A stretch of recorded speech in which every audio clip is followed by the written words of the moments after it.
Okay, so for this example, we're going to have a $500 account balance, right? I always preach, give yourself 20 opportunities in the market. There's also 20 trading days in a month. Divide whatever your account balance is by 20. That gives you a number of about $25 per trade. So you guys see here, risk $25 per trade, meaning every single trade you take, that stop loss has to add up to $25. Cool. Just for simple math, this is just a risk to reward calculator. So out of 1 to 1, we're making $25 profit because we're making the same that we're risking. Out of 1 to 2, we're making double what we're risking. So we'll be up 50. And out of 1 to 3, obviously, we're making 3 times what we're risking. So we'll be at 75. Now, I drew here kind of like the tool that we use when we're in a trade, right? So let's say the market's here. Boom, boom, boom, boom, boom. Our buy entry got activated. So now we're in this trade, right?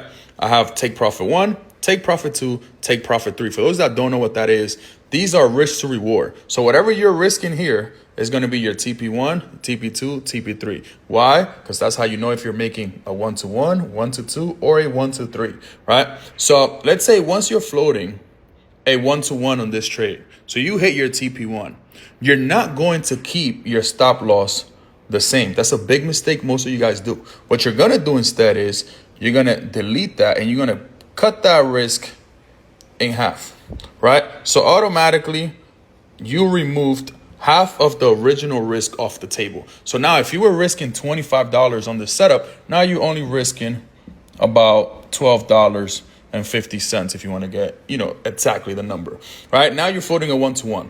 If this trade was to come back down and takes you out, can you really be mad? Not really, because you only lost half of what you originally was comfortable with losing, right? But for this scenario's sake, let's say you don't lose. You're going to keep going. I'm showing you guys how to manage and trail your stops here, right? So, okay, so now you cut risk in half. Cool, at a 1 to 1. Okay, trade keeps going, right? Boom. Now you're up a 1 to 2. So now you just hit that take profit 2 area. You're not going to put this stop loss at break even. I am not a big believer in break even because I feel like it's just a waste of my time. So I'm going to put it in between, right? In between my entry and my take profit 1. So this gets eliminated, right? And now I have my stops in profits. So if this trade was to come back around, yeah, I won't close at the money I was up here, but I have zero risk on the table. Now, let's say this trade keeps going, right? Now you, boom, hit that 1 to 3. Now I'm going to add, instead of having the stop loss here, now I'm going to have it in between TP1 and TP2.